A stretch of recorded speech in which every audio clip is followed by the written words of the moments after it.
Yes बच्चा party, क्या हाल चाल। सर मैं हंस क्यों रहा हूँ पता है? मैं ना, आपका समझो 1 घंटे से आई वॉज रिकॉर्डिंग। 1 घंटे की रिकॉर्डिंग ऑलमोस्ट हो गई थी एंड देन मैं सोचा कि वापस इसको प्ले करके देखते हैं। And due to some issues I don't know what happened, audio नहीं आ रहा था।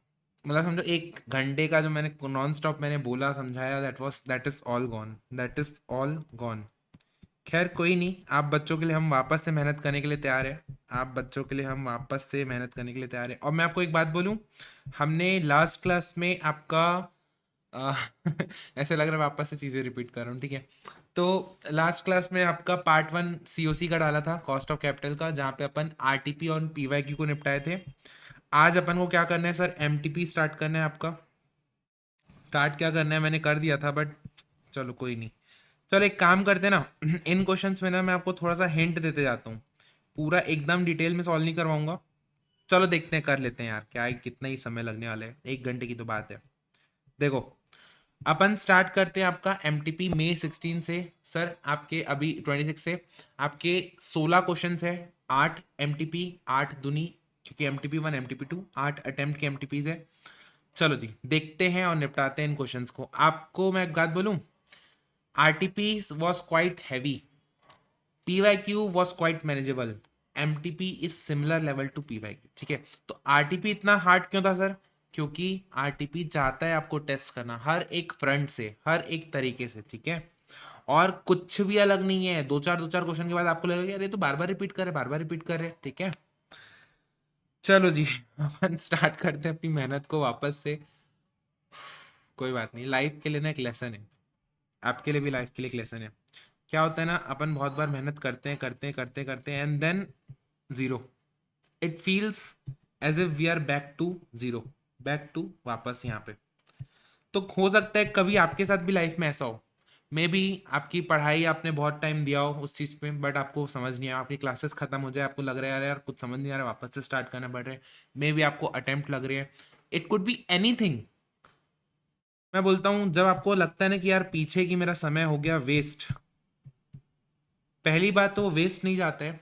ऑफ कोर्स आप जिस पोजीशन, आप जैसे मान लो यहाँ आए हो, आपको लगता है कि यार आप यहाँ खड़े होने चाहिए, तो आप वापस यहाँ से स्टार्ट करते हो, ठीक है। आप स्टार्ट नो डाउट यहाँ से करते हो, लेकिन पहले ये समय जो लगता, अब वो इतना समय नहीं लगेगा। अब वो आप कम समय में उतनी जल्दी उस चीज़ों को कवर कर लोगे, ठीक है।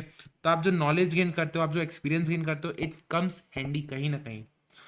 उसके बाद भी मैं बोलता हूँ कि चलो जो हुआ सो हुआ, अपने को एक रीस्टार्ट करनी है। अपने को ये नहीं सोचना है क्या हो गया, अपने को एक नई एनर्जी, नए जोश के साथ स्टार्ट करना है, because no one is coming to appreciate you, या कोई आपको बोलने के लिए कि यार आपने तो पास्ट में किया था। ऑल दे लुक, भाई आज आप मेरा लेक्चर देख रहे हो, आपको फर्क ही नहीं पड़ता कि मैंने 1 घंटा रिकॉर्ड किया 2 घंटा। आपको जो अभी दिख रही है चीजें, यू विल जज me on those things. Same में आपकी लाइफ है भाई, लोगों को जो आपकी जर्नी दिखेगी, वो आप उन चीज पे वो लोग आपको कमेंट करेंगे। लेकिन आपकी जो पास्ट की जर्नी, आपकी जो अभी तक की चीजें आपने जो टिकअप की, जो आपने किया, no one is going to say a word to you, ठीक है। तो इसलिए हमको बॉक डाउन नहीं होना है, हमको डीमोटिवेट नहीं होना है, वापस एक स्टार्ट करना है। ठीक है यार, जो हुआ सो हुआ, अपन करते चलना है, अपने को वैसे ही आगे बढ़ना है, हमको कहीं रुकना नहीं है, ठीक है। चलो जी, MTP 1 May 26, Mr. Raman, a portfolio manager is analyzing securities using capital asset pricing model. Sir CAPM model के थ्रू सिक्योरिटीज को देख रहे हैं। सर टेबल में बीटा दे रखा है और CAPM का रिटर्न दे रखा है, यानी कि KE दे रखा है। एक सेकेंड, एक सेकेंड ना। हाँ, आपका क्या क्या दे रखा है सर? आपका KE दे रखा है और बीटा दे रखा है। KE दे रखा है और बीटा दे रखा है। सर हमको पता है CAPM का रिटर्न कैसे निकलता है, RF plus RM minus RF into beta. यहाँ पे RF क्या है? Risk free rate of return. RM क्या है? मार्केट का रेट ऑफ रिटर्न। सिमिलरली इसके लिए भी क्या हो जाएगा फॉर्मूला? Into beta. सर इसका इंडिविजुअल का बीटा दे रखा है, KE दे रखा है, तो अल्टीमेटली इन दोनों इक्वेशन से अपने को क्या निकल के आ जाएगा? सर इन दोनों इक्वेशन की हेल्प से अपने को क्या निकल के आ जाएगा? आपका RF और RM की वैल्यू। अगर आप इन दोनों इक्वेशन को सॉल्व करते हो, सुनो शुरू के 3 4 क्वेश्चन है ना, मैं थोड़ा सा, जहाँ पे कैलकुलेटिव पार्ट है, जहाँ पे आप एकदम जो बन सकता है आपसे उसको थोड़ा सा स्किप करूंगा, क्योंकि मेरे लिए वापस से वो चीज़ों को वो करना, सॉल्व करना ना, थोड़ा सा मेरे को वो लग रहा है। तो आप वीडियो स्टॉप करना, उसके बाद भी मैं बैठा हूँ आपके लिए, ठीक है। मैं आपको ये भी बोल रहा हूँ, कहीं पे भी आप अटको, feel free to reach out to me, ठीक है। इक्वेशन 1 से 2 को माइनस करूंगा तो आपका आर एफ की वैल्यू निकल के आएगी 8%, आर एम की वैल्यू निकल के आएगी 14%, ठीक है। इतना आप मेरे ख्याल से कर सकते हो इसको सॉल्व करके, बीटा की वैल्यू को पुट करके, ये वाली। अब सर जैसे ही आर एफ और आर एम आ गया, क्या सी के लिए मेरा के ई निकल आएगा क्या? के ई फॉर सी सर वो होता है R F plus R M minus R F into beta. तो कितना आ जाएगा सर? ये आ जाएगा आपका 6 इंटू 1.1 प्लस 8, दैट इज और 14.6%। तो इसकी वैल्यू कितनी आ जाएगी? 14.6%, ठीक है। कैश इन हैंड के बारे में कोई भी इंफॉर्मेशन यहाँ पे नहीं दे रखा है। अगर निल है तो अपन इसको भी निल मान के चलेंगे, ठीक है। By the way, cash in hand में रिस्क रहता है क्या कुछ? कैश इन हैंड में कोई रिस्क रहता है क्या? तो रिस्क उसका क्या हो जाएगा? जीरो। मार्केट के मुकाबले में रिस्क क्या हो जाएगा? जीरो, ठीक है। अब ट्रेजरी बिल होता है सर गवर्नमेंट के द्वारा दिया गया, इशू किया गया होगा बॉन्ड एक तरीके से, ठीक है। तो जो गवर्नमेंट को अगर अपन पैसे दे रहे हैं तो वहां पे रिस्क है क्या? सर वहां पे रिस्क मान के चलते हैं जीरो है। सर मार्केट का जो बीटा होता है इट इज ऑलवेज 1, मार्केट का बीटा 1। तभी तो अपन बोलते हैं बीटा किसी भी कंपनी का क्या होता है सर? मार्केट के रेस्पेक्ट में उनकी कितने टाइम्स रिस्क एपेटाइट है, ठीक है, रिस्क प्रीमियम है। जैसे मार्केट का अगर बीटा 1 बोलता हूं और इसका बीटा 1.2, यानी मार्केट के मुकाबले ये क्या है? ज्यादा रिस्की, यानी इसका रेट क्या है? ज्यादा है। तो देखो 1.2 है तो रेट भी क्या हो जाएगा? मार्केट से ज्यादा। मार्केट का रेट अपना कितना निकला था सर? 14%, तो देखो 14% से ज्यादा। सिमिलरली यहाँ पे देखो 1 से ये कम है तो मार्केट का रेट से ये इसका रेट भी क्या हो जाएगा? कम है, ठीक है। ऐसे अपन सोचेंगे। अब देखो सिस्टमैटिक रिस्क और एक्सपेक्टेड रिटर्न के बीच में रिलेशनशिप, वैसे तो ये थ्योरेटिकल क्वेश्चन का पार्ट है, थ्योरी में अपन देखेंगे, बट एक बेसिक मैं आपको बता देता हूँ कि सर आपका अगर बीटा ज़्यादा है, बीटा ज़्यादा है तो फॉर्मूले के थ्रू आप समझ सकते हो के ई भी ज़्यादा होगा। के ई ज़्यादा है मतलब रिस्क टेकिंग एबिलिटी आपकी ज़्यादा है। अगर बीटा कम है तो आपका के ई कम है तो आपका रिस्क एपेटाइट लो है, ठीक है। बस इसी चीज़ को वर्ड के फॉर्म में लिखना है और आपका आंसर आ जाएगा। चलो जी नेक्स्ट क्वेश्चन देखते हैं। MTP 2 मई 26 MTP 2 मई 26 क्या बोलते हैं? इक्विटी, प्रेफरेंस शेयर, डिबेंचर और रिटेन अर्निंग, ये सब दे रखा है। टोटल बुक वैल्यू दे रखी है, टोटल कितना है? से हो जाएगा 20 करोड़, ठीक है। ये कितना हो जाएगा? 20 करोड़। और इसका वेट भी निकाल लेते हैं, बुक वैल्यू का वेट, क्योंकि अपने को एंड में WACC भी निकालना है बेस्ड ऑन बुक वैल्यू और बेस्ड ऑन मार्केट वैल्यू। तो वेट निकाल लेते हैं। तो 6/20 इंटू 100 कितना हो जाएगा? 30%। ये हो जाएगा 10%, ये हो जाएगा 40%, ये हो जाएगा 20%, ठीक है। अब देखो पहला क्या निकालना है? Cost of each source of capital, capital के सोर्सेस निकालने हैं, कैपिटल सोर्सेस के कॉस्ट निकालने हैं। Equity share capital traded in the market and current market price इतना है, प्रेफरेंस का मार्केट प्राइस इतना है, डिवेंचर का मार्केट प्राइस इतना है, ठीक है। ये इंफॉर्मेशन दे रखी है for the year ended 31 March 2025 the company has paid equity dividend at 24%। Okay sir यहाँ पे ना बच्चे होते हैं कंफ्यूज। कैसे कंफ्यूज होते हैं? उनको लगता है कि जो 24% है ये मार्केट प्राइस के ऊपर है। बट मैं आपको एक थंब रूल बताता हूँ, जब भी वर्ड वो ईल्ड इस्तेमाल नहीं करे, ईल्ड इस्तेमाल करेगा मतलब मार्केट वैल्यू के ऊपर रेट लगाने, और ईल्ड इस्तेमाल नहीं कर रहे हैं इसका मतलब क्या? फेस वैल्यू के ऊपर रेट लगाने। यानी कि डिविडेंड कितना पे किया? 24% ऑफ 100, क्योंकि 100 रुपीज का फेस वैल्यू है उसका, तो 24 रुपए का डिविडेंड दिया। Anticipate that it will grow by 5%, इसकी ग्रोथ को एंटिसिपेट कर रहा है कितने रेट से? 5% से। क्या रेट से एंटिसिपेट कर रहे हैं सर? 5%, ठीक है। यानी जी की वैल्यू आ गई। सर कहीं ना कहीं ये आपको खुशबू नहीं दे रहा है? Growth Gordon growth model, yes sir.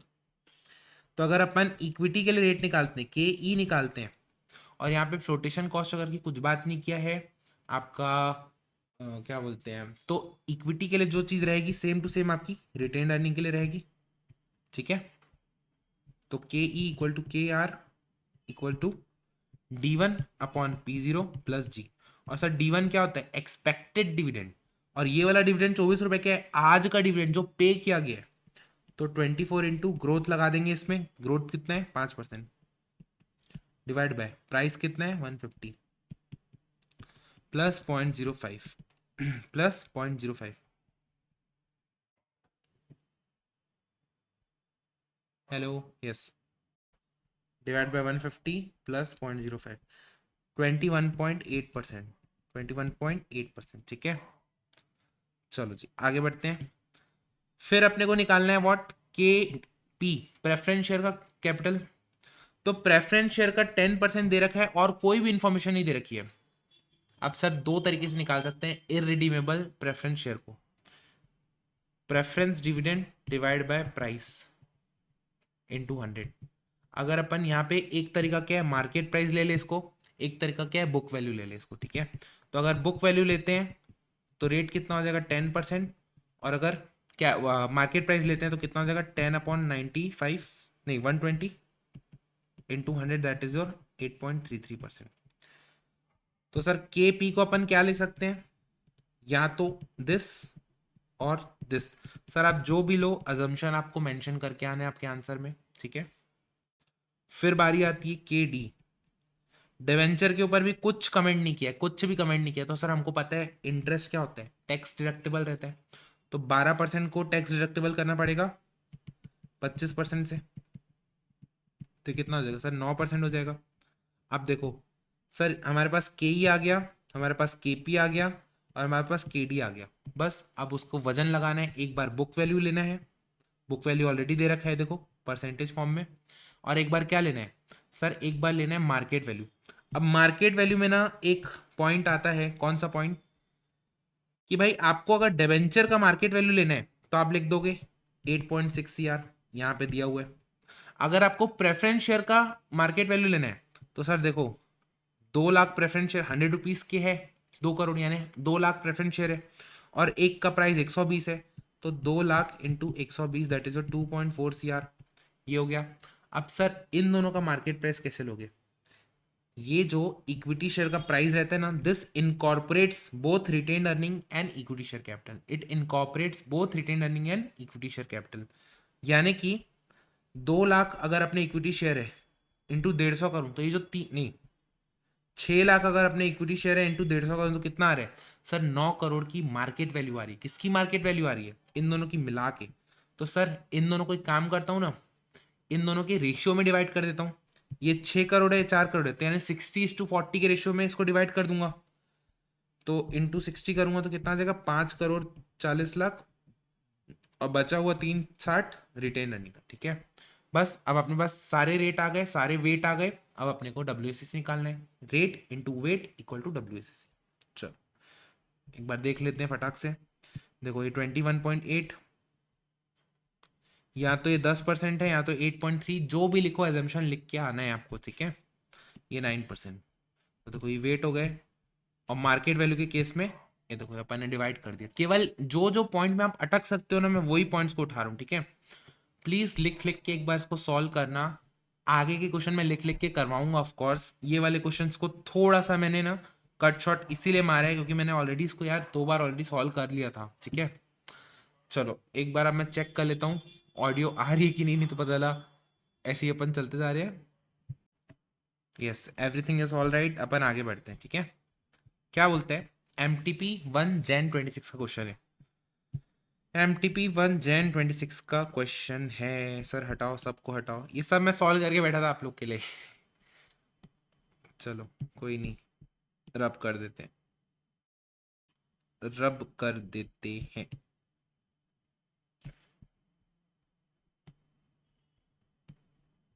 कोई नहीं, कोई नहीं सर, कोई नहीं। MTP Jan 26 क्या बोलते हैं? Divine limited has a following capital structure which it consider to be optimal. बढ़िया स्ट्रक्चर है सर, ऐसे ही चलाना आप। डेट को बोल रहा है आउट ऑफ 100 25, यानी 25% है। अच्छा ऑलरेडी परसेंटेज में दे रखा है, ऑलरेडी ये परसेंटेज में दे रखा है, okay.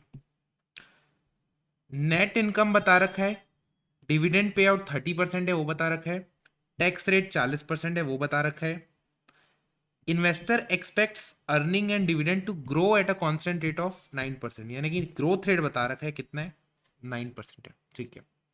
Sir growth rate equity कहीं ना कहीं कुछ डिविडेंड गॉर्डन ग्रोथ रेट, हाँ सर, या तो CAPM यूज हो रहा है या तो गॉर्डन ग्रोथ रेट, कुछ और नहीं है कि इनके पास है बहुत कुछ है पर देते नहीं है।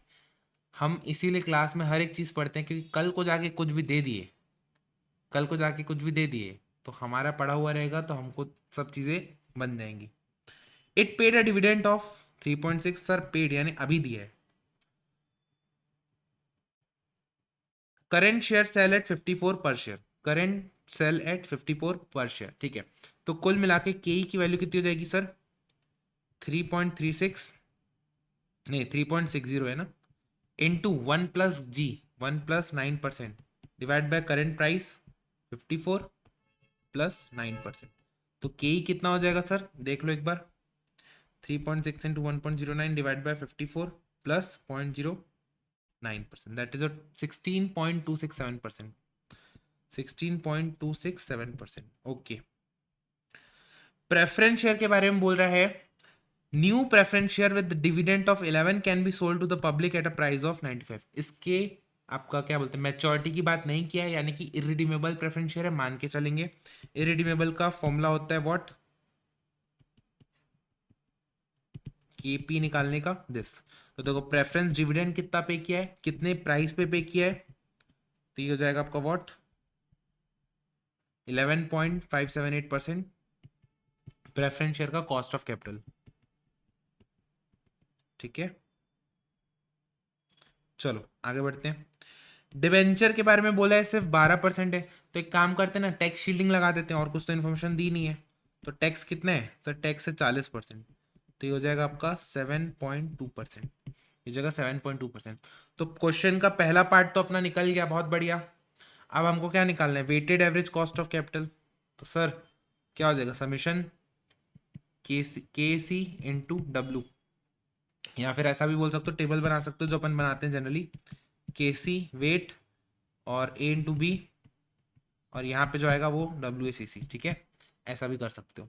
तो मैं एक काम करता हूँ, डायरेक्ट कैलकुलेटर में करता हूँ।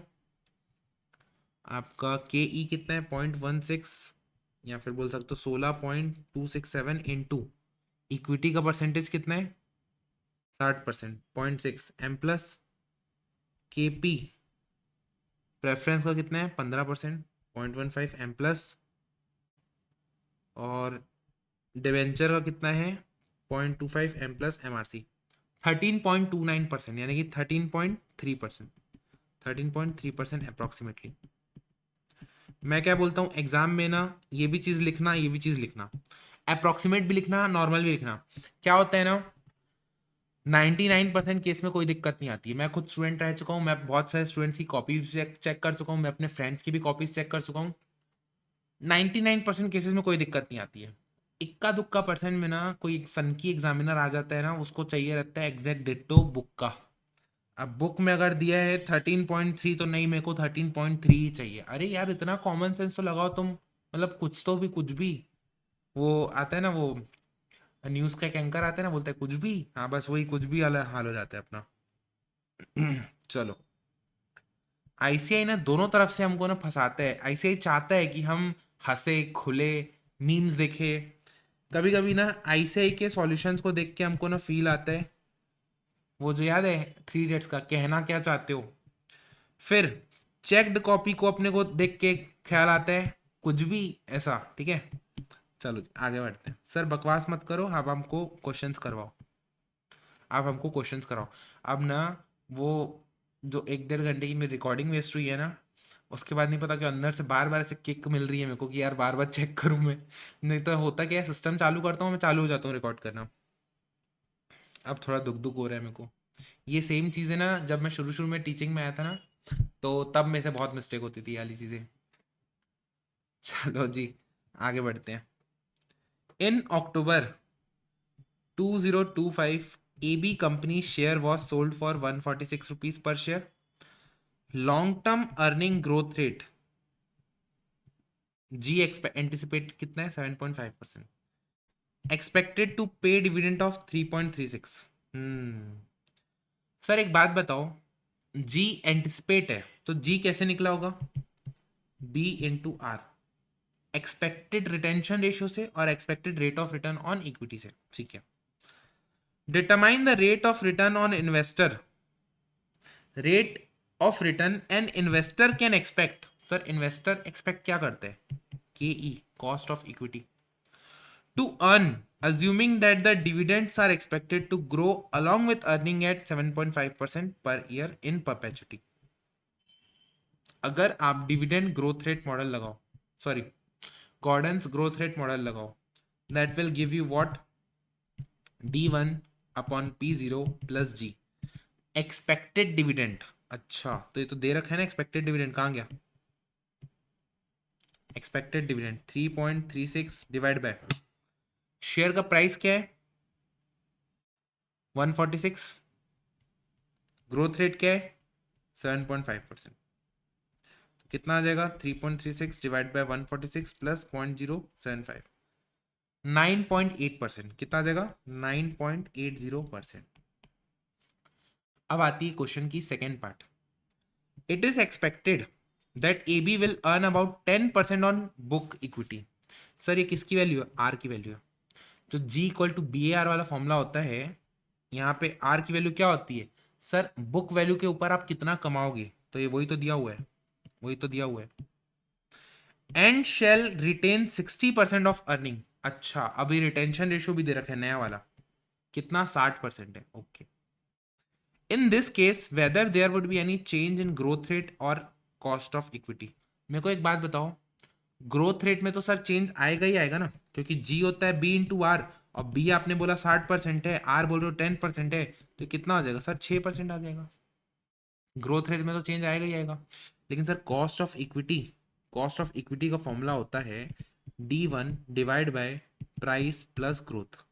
अब सर एक चीज हमको समझ में आ गई, ग्रोथ रेट 6% हो गया, ठीक है, प्राइस अभी का तो ऐसा तो ना कि एक्सपेक्टेशन मेरी आगे की चेंज हो जाएगी तो प्राइस तुरंत तुरंत चेंज हो जाएगा, अरे प्राइस तो अभी फिलहाल के लिए करेंटली तो वही है ना 146।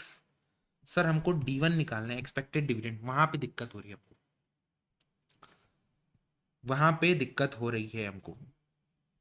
देखो अगर मैं आपको बोलूं डिविडेंड पे आउट 3.36 का है, डिविडेंड पे आउट 3.36 का है, तो डिविडेंड पे आउट क्या होता है, अर्निंग, अर्निंग एक्सपेक्टेड अर्निंग का कुछ पार्ट डिविडेंड होता है, एक्सपेक्टेड अर्निंग का कुछ पार्ट डिविडेंड। मैं मान के चल रहा हूं जो एक्सपेक्टेड अर्निंग है, जो एक्सपेक्टेड अर्निंग है वो चेंज नहीं हो रही है।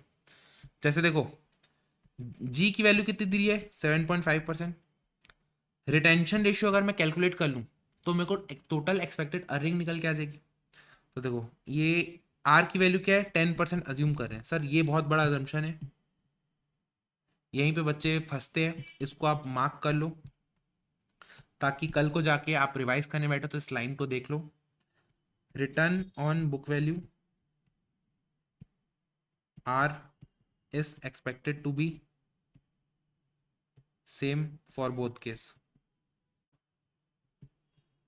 ठीक है, ये बहुत बड़ा अजम्पशन है, इसी के बेसिस पे क्वेश्चन हो जाता है, ये सबसे मेजर पॉइंट है।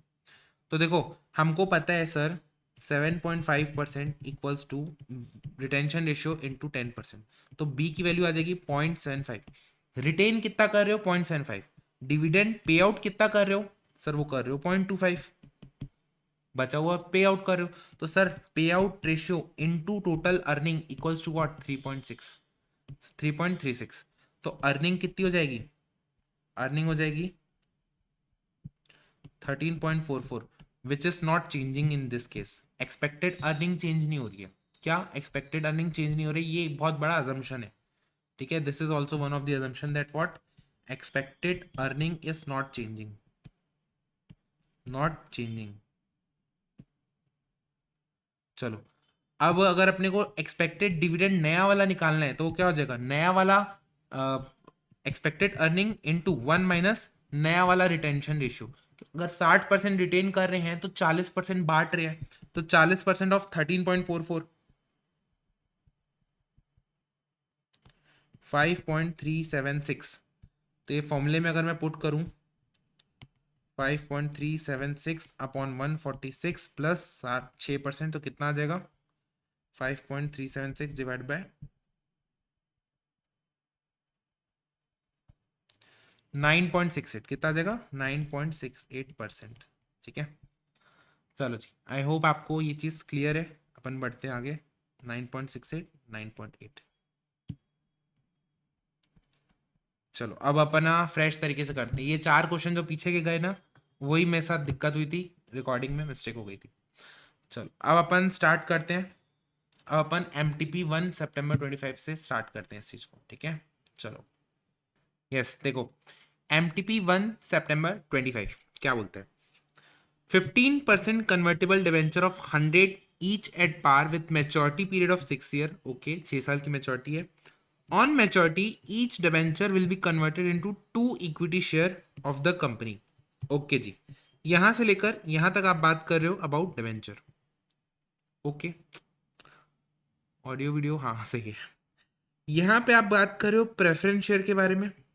Preference share each at a premium of दो share redeemable after 10 year at par flotation cost, ये सब दे रखा है। ठीक है, ये आप बोल रहे हो प्रेफरेंस शेयर के बारे में। ठीक है, अब आप क्या बोल रहे हो?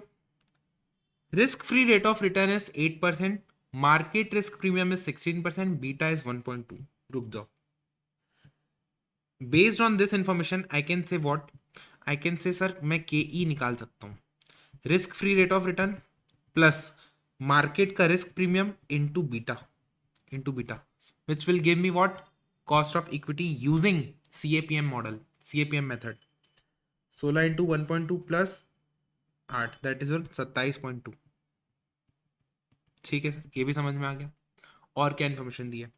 The company has paid a dividend of 13.38 पर शेयर। ओके, ये भी बता दिया। 5 ईयर अगो। सर अब रुक जाओ, अब मेरा दिमाग हो रहा है कंफ्यूज। आप कहाँ की बात कर रहे हो? आप यहाँ खड़े हो, आप यहाँ खड़े हो। आज के दिन आप बोल रहे हो डिबेंचर जिसकी मैच्योरिटी क्या होगी 6 साल के बाद? 1, 2, 3, 4, 5, 6। इसकी मैच्योरिटी कब होगी सर? यहाँ पे मैच्योरिटी। आज आपने डिविडेंड कितना पे किया है सर? 13.38। ठीक है सर, ये भी चीज समझ में आ गई, यहां तक क्लियर है। अब बोल रहे हैं सर कम 5 ईयर्स अगो, यानी इस जहां खड़ा हूं वहां से 5 साल पहले। 1, 2, 3, 4, 5, जहां खड़ा हूं वहां से 5 साल पहले डिविडेंड कितना किया गया था? 10। डिविडेंड दिया था ₹10। अब डिविडेंड दिया था 10। Flotation cost is 6% of the issue amount. Sir ये ना क्वेश्चन बनाने वाले ने नहीं पता क्या भांग पी के क्वेश्चन बनाया था कि नहीं पता क्या, ये जो लाइन है ना, इसकी सीक्वेंसिंग बहुत ही गंदी है। क्या है? सीक्वेंसिंग बहुत ही गंदी है।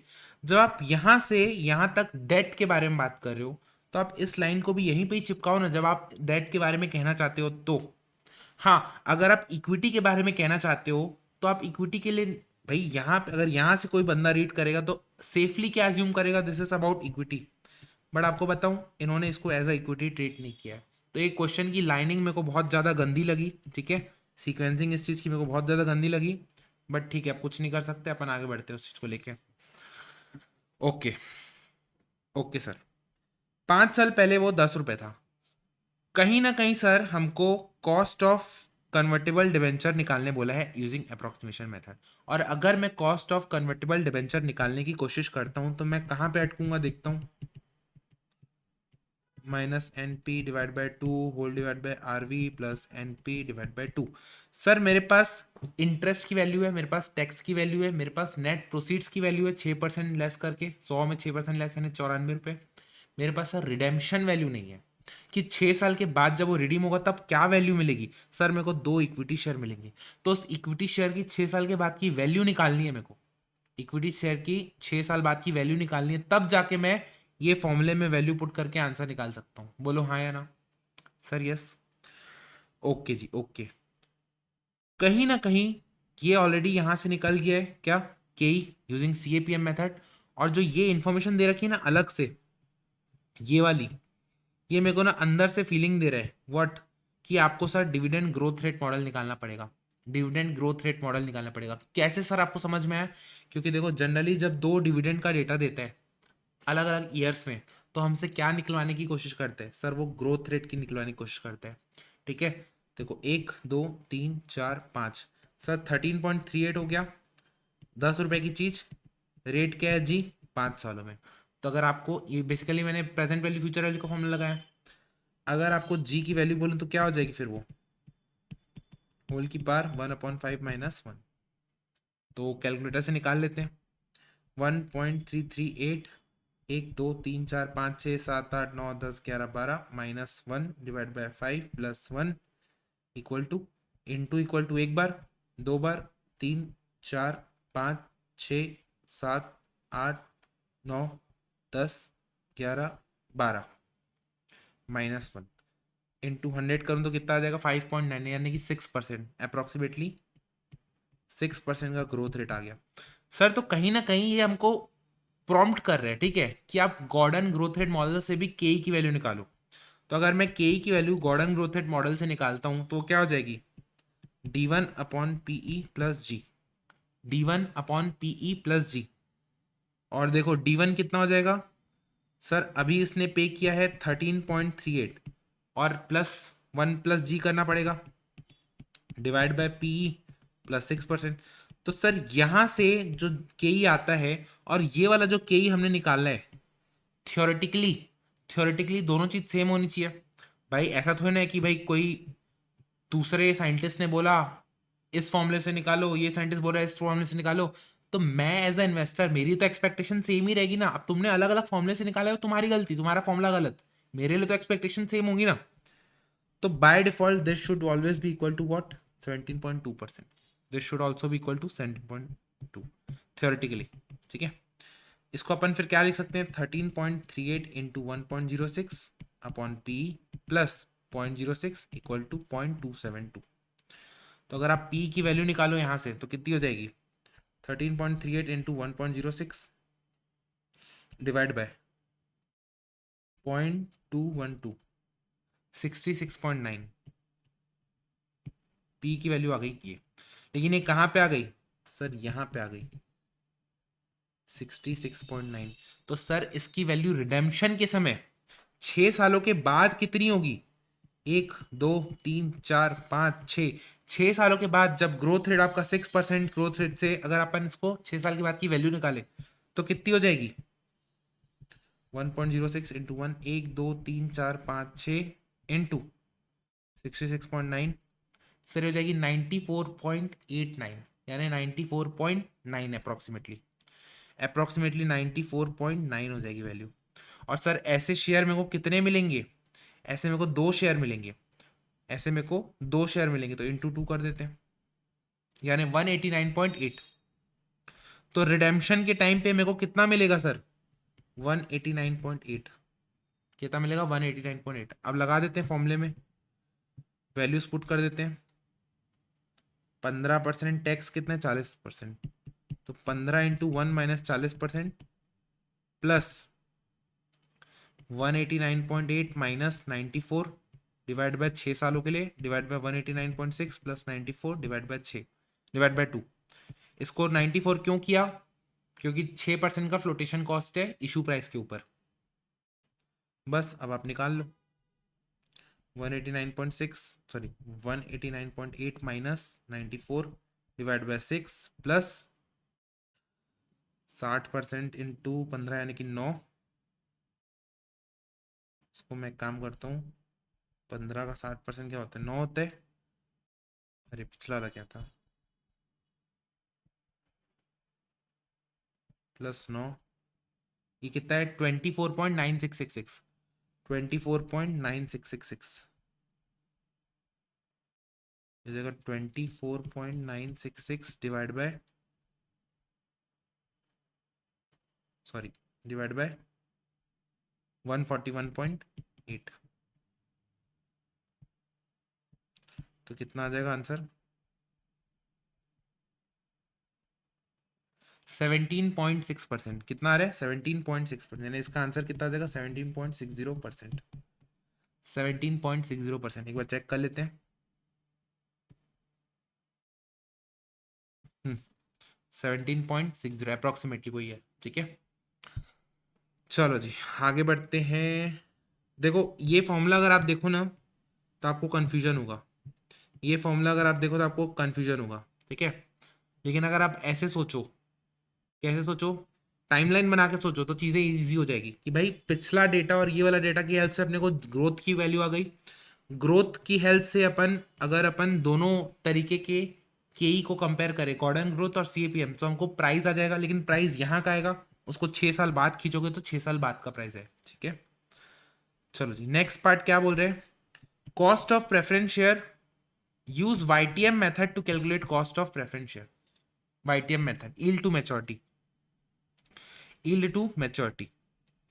और प्रेफरेंस के लिए बोला क्या है सर, 5% प्रेफरेंस शेयर है 100 रुपए के ऊपर, ईच एट प्रीमियम ऑफ, ठीक है, यानी आज के दिन कितने पे लिया है, 10% प्रीमियम यानी 110 पे। और हर साल 10 10 रुपए का आपको वो प्रेफरेंस डिविडेंड देना पड़ेगा, नहीं 5 5 रुपए का देना पड़ेगा, 5% है ना, 5 5 5। और मैच्योरिटी में कितने में मैच्योर होगा, एट पार, कितने में, एट पार, ठीक है, एट पार। फ्लोटेशन कॉस्ट कितना है, 5% of the issue amount, 5% of the issue amount, यानी कि 110 का 5% लेस करना पड़ जाएगा, 104.5। इतना पैसा कंपनी को आया और इतना इतना पैसा कंपनी ने, इतना इतना पैसा कंपनी ने दिया, ठीक है, इतना इतना पैसा कंपनी ने दिया। चलो जी अब एक काम करते हैं, अब एक काम करते हैं, इसको हमको दो रेट से खींचना है, इसको हमको दो रेट से खींचना है। तो पहला रेट अपन ट्राई करते हैं 5% से खींचने का। सर कुछ नहीं, एनपीवी निकालनी है, प्रेजेंट वैल्यू में खींचना है। ये 5 5 रुपीज़ की एन्युटी हो जाएगी। तो जीरो ईयर में कितना कैश फ्लो है, 104.5। 1 से लेकर 10 ईयर तक कितना कैश फ्लो है, 5 रुपए का। लेकिन 5 रुपए की एन्युटी का प्रेजेंट वैल्यू निकालना है, और 10th ईयर में जो 100 रुपए मिलेगा उसकी भी प्रेजेंट वैल्यू निकालनी है, ठीक है। चलो प्रेजेंट वैल्यू फैक्टर, इसके लिए तो 1 हो जाएगा, 5 के लिए कितना हो जाएगा,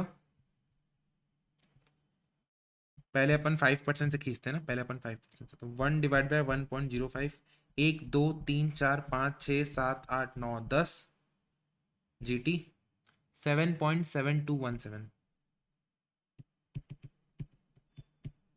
और इसके लिए कितना हो जाएगा, 1/1.05, 1 2 3 4 5 6 7 8 9 10, 0.6139, तो हो जाएगा 61.39। और ये कितना हो जाएगा,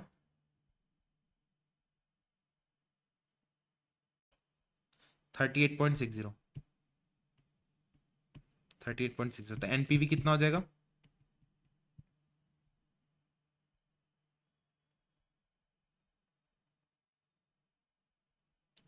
-4.50, -4.5015।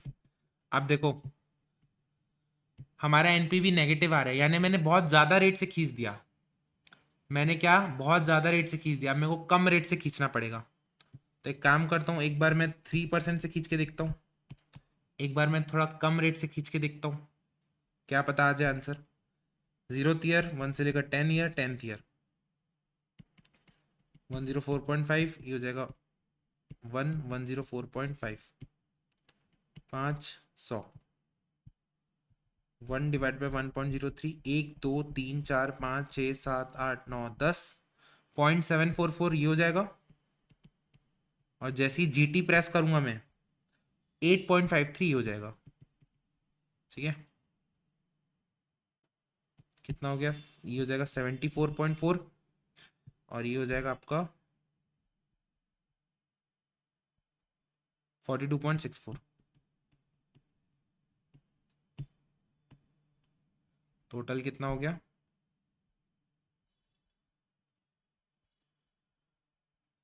12.55। एनपीवी कितना आ गया, 12.55। अब देखो NPV at lower rate, NPV at higher rate, अगर आप इंटरपोलेशन लगाओ तो आईआरआर कितना हो जाएगा, lower rate plus NPV lower upon NPV lower minus NPV higher into higher minus lower. ठीक है, यही होता है फॉर्मूला आपका, बस वैल्यू पुट कर दो, आ जाएगा आपका आंसर। 3% प्लस 12.55 अपॉन 4.5015, ये कितना हो जाएगा 17.0515 इंटू 2%।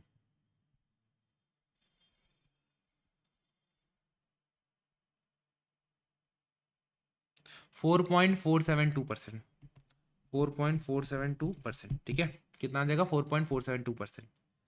चेक कर लेते हैं आंसर। 4.473, अपना कितना है 4.472। अब मैं हाथ जोड़ के विनती करता हूँ एग्जामिनर से या भगवान से, हे भगवान मुझे इतनी शक्ति देना कि एग्जाम के दिन मेरा ये मैच हो जाए, 4.473 मैच हो जाए, क्योंकि एग्जामिनर कुछ सनकी टाइप का निकल गया तो दिक्कत कर सकता है। ठीक है, बाकी होगा ऐसी, होगा ऐसी, गलती नहीं होगी। ठीक है, देखो मैंने पहले, अब आप बोलोगे कि सर 3% और 5% आपको कैसे पता चला रैंडमली, मैं आपको बताता हूँ। Most of the time, most of the time यहाँ पे टेबल देगा आपको, यहाँ पे टेबल देगा, वहां पे लिखा रहेगा। ठीक है, रेट 3%, 5%, 10%, जो भी लिखा रहेगा। मैंने कौन सा रेट स्टार्ट किया, जो रेट ये दे रखा है ना, मैंने वहां से उसको स्टार्टिंग पॉइंट बनाया, मैंने उसको स्टार्टिंग पॉइंट बनाया। तो मैंने देखो 5% से पहले निकाला, फिर देखा कि यार ये तो ज्यादा ही खींच दिया, नेगेटिव हो रही है एनपीवी, यानी अब कम खींचना है, यानी कि अब रेट को कम करना है, रेट को कम करना है। तो मैंने फिर 3%, 2% किया। ठीक है, ये इट वॉज सोलली तुक्का ना, ऐसा नहीं कि मैंने देख के आया था आंसर और मैं 3 और 5 लिया हूँ। इट वॉज टोटली मिस, क्या बोलना चाहिए, किस्मत वाली बात है। हो सकता है मैं 3 की जगह 2% लेता तो भी मेरा आंसर उसके क्लोज आता, तो भी मेरा आंसर उसके क्लोज ही आता। ठीक है, चलो जी आगे बढ़ते हैं। क्या बोल रहे हैं, एमटीपी 2 सितंबर 25, एमटीपी 2 सितंबर 25। ये वाला क्वेश्चन वैसे थोड़ा सा अच्छा था, कैलकुलेटिव था, और प्लस ये वाला जो लॉजिक है ना, ये थोड़ा सा एक बार में इंसान नहीं सोच पाता है, एक बार में नहीं बन सकता है क्वेश्चन। ठीक है, एक बार देखा हुआ रहेगा तो ही आपसे अच्छे से बनेगा एग्जाम में, क्योंकि आपके पास एक चीज़ नहीं है भाई। मैं तो चलो पढ़ा रहा हूँ इस सब्जेक्ट को, मेरे पास बहुत समय है इसके लिए सोचने के लिए, मैं ऑलरेडी पढ़ चुका हूँ, मेरे को चीज़ें पता है, तो मैं सोच पा रहा हूँ। लेकिन आपके लिए, जिसके लिए बहुत सारी चीज़ें हैं ऑलरेडी, उनका इतना दिमाग लगाना इट्स थोड़ा सा है प्रॉब्लमेटिक। और कोई बड़ी बात नहीं है ये क्वेश्चन, अगर उठ के आपके एग्जाम में आ जाते हैं तो, अगर आपके एग्जाम में उठ उठ के आ गया मुंह दिखा के, तो कोई बड़ी बात नहीं है। तो इसलिए आपको ये चीज़ पता होनी चाहिए, ध्यान होना चाहिए कि कैसे करना है इसको। चलो जी आगे देखते हैं, आगे देखते हैं जी, आगे देखते हैं। एमटीपी 2 सितंबर 25 क्या बोलते हैं, ये बोलता है ABC limited has a following capital structure which is consider to be optimal. अच्छा ऑप्टिमल बोल रहे हैं, परसेंटेज देख लेते हैं। 60 आउट ऑफ 4 यानी कि 15%, 20 आउट ऑफ यानी कि 5%, 80%। ठीक है, ये परसेंटेज के फॉर्म में अपना आ गया। Company share has a price, market price of इतना, next year dividend per share is 50% of इतना। नेक्स्ट ईयर आने वाले साल में एक्सपेक्टेड डिविडेंड 50% ऑफ 2024 का ईपीएस, 2024 का ईपीएस, यानी D1 कितना बोल रहे हैं, 2.38 का हाफ यानी 50%, 1.18। ओके 1.18, और सर प्राइस भी दे रखा है आज की कितनी 19.67। सर अब एक छोटा सा ग्रोथ रेट भी दे देता तो मजा आ जाता, सीधा सीधा के ही निकल के आ जाता गॉर्डन ग्रोथ रेट मॉडल से। तो सर अल्टीमेटली दिया तो हुआ है ना, 2015 में अगर 1 रुपए का ईपीएस था और 2024 में 2.36 का ईपीएस है, तो अल्टीमेटली आपको ग्रोथ रेट तो निकल जाएगा, ग्रोथ रेट निकल जाएगा, जैसे अपन ने ये किया था, जैसे अपन ने यहाँ पे निकाला था, देखा था कि भाई यहाँ पे प्रेजेंट वैल्यू फ्यूचर वैल्यू कितने सालों में। ठीक है, तो देखो 1 साल, 2 साल, 3 साल, 4 साल, 5 साल, 6 साल, 7 साल, 8 साल, 9 साल, यानी कि 9 सालों में 1 रुपए 2 रुपए 36 पैसा बन गया। तो सर ग्रोथ रेट का फॉर्मूला क्या हो जाएगा, 2 रुपए 36 पैसा डिवाइड बाय 1 की power 1/9 -1, basically CAGR compounded annual growth rate के बराबर हो गया। तो निकाल लेते हैं अपन कैलकुलेटर से। मैं फिर बोल रहा हूँ, किसी भी पॉइंट पे आपको दिक्कत लगे, कैलकुलेशन पार्ट हो चाहे कंसेप्चुअल पार्ट हो, में से पूछ लेना, कोई दिक्कत वाली बात नहीं है। 1 2 3 4 5 6 7 8 9 10 11 -1 divide by 9 plus 1 equal to 1 2 3 4 5 6 7 8 9 10 11 12 -1। Sir growth आ गई कितनी? 10% की ग्रोथ आ गई कितनी? 10% की। तो सर के ही निकल आएगा। के ही कितना होता है? 1.18 डिवाइड बाय प्राइस प्लस 10%।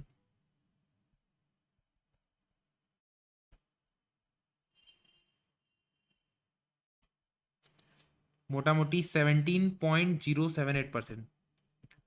17.078%। 17.08078%। ठीक है। देखो इसमें ना, अच्छा यहाँ पे मैंने ना मिस्टेक कर दी। लिखा सही है, लिखा सब सही है, इसको कैलकुलेशन में आई गेस मिस्टेक हुई है। 1.18 divide by 19.67 plus 0.1 that is और 16%। ठीक है, कितना आ रहा है सर? 16% आ रहा है। ये जैसे ही 16% आता है, देखते हैं और क्या बोल रहे हैं। Company issued new debenture carrying 16% interest rate and the current market price of debenture is 96। Okay okay. देखो एक चीज आपको याद करा दूं मैं। In case of irredeemable, sir आप इरिडीमेबल क्यों बोल रहे हो? क्योंकि हमारे केस में रिडेम्पशन सॉरी मैच्योरिटी की वैल्यू नहीं दे रखी है। इसका फॉर्मूला क्या होता है? आई इंटू 1 - t/np। कितना देना पड़ेगा अपॉन कितना मेरे जेब में आया। Simple logic. तो सर केडी कितना हो जाएगा? ये जाएगा 16% ऑफ 1 - टैक्स% डिवाइड बाय 96। तो कितना हो जाएगा? 8/96 8.333। और सब प्रेफरेंस के लिए क्या बोल रहे हैं? शेयर प्रेफरेंस का प्राइस बता रहे हैं और डिविडेंड बता रहे हैं। तो कितना हो जाएगा? Again PD divide by 9.2। Irredeemable preference share है 19 11.95%। 11.95%। ठीक है। अब देखो क्या क्या पूछे। After tax cost of new debt, ये तो निकल गया, ये भी निकल गया। इक्विटी वाले का भी अपन ने निकाला 16%। अब क्या बोले? मार्जिनल कॉस्ट ऑफ कैपिटल में no new share are issued. Sir marginal cost कैसे निकलेगा? इंडिविजुअली कैपिटल का इंडिविजुअली सोर्सेज का कॉस्ट पता है और उनकी होल्डिंग पता है, उनके वेटेज पता है। ये रही, बस यहाँ पे के ही लिखो और एक दूसरे से मल्टीप्लाई करते हो, आ जाएगा आपका WACC। ये जैसे कितना आया था? 8.33%। ये आया था 11.95%। और ये कितना आया था? 16%। बस कैलकुलेटर से सीधा निकाल के देखते हैं। 8.333 into 0.15 m plus 11.95 into 0.05 m plus 16 into 0.8 m plus MRC 14.65%। 14.65% मोटा मोटी। यहाँ तक देख लेते हैं, सही है क्या? ये 14.65%। ठीक है, यहाँ तक ठीक है। पार्ट देखते हैं, अगला पार्ट क्या बोल रहे हैं। अगला पार्ट क्या बोल रहे हैं क्वेश्चन का? कंप्यूट द नहीं determine the amount that can be spent on capital investment before new ordinary share must be sold. Assuming retained earning for the next year's investment is 50% of the 2024। सुनो मेरी बात। Capital जब अपन race करते हैं, capital जब अपन race करते हैं, तो हमको ये जो मार्जिनल कॉस्ट ऑफ कैपिटल है ना, इसी रेशियो में हमको उठाना पड़ेगा। क्योंकि कैपिटल का जो स्ट्रक्चर है, कैपिटल का जो स्ट्रक्चर है उसको अपन चेंज नहीं कर सकते हैं। उसको क्योंकि ऑप्टिमम लेवल है ना, इसको अपन को मेंटेन करते हुए चलना पड़ेगा। क्या करते हुए चलना पड़ेगा? मेंटेन करते हुए चलना पड़ेगा। अब अगर मैं कैपिटल बढ़ाना चाहता हूँ, कैपिटल को इंक्रीज करना चाहता हूँ, तो मेरे को डिबेंचर भी लगेगा, मेरे को प्रेफरेंस शेयर भी लगेगा, मेरे को इक्विटी भी लगेगी। क्या लगेगा? इक्विटी भी लगेगा। अब सर इक्विटी को लाने का दो तरीका है। या तो न्यू शेयर्स को इशू करूं, तो न्यू शेयर इशू करूं, या तो सर रिटेन्ड अर्निंग को उठा लूं। रिटेन तो रिटेन्ड अर्निंग है कितना मेरे पास? देखो शेयर्स कितने हैं सर? 10,000 शेयर है। और रिटेन अर्निंग कितना है अपने पास? 50% ऑफ इसका, यानी कि 1.18 का इंटू 10,000 करूंगा तो मेरे पास रिटेन अर्निंग का पैसा कितना है?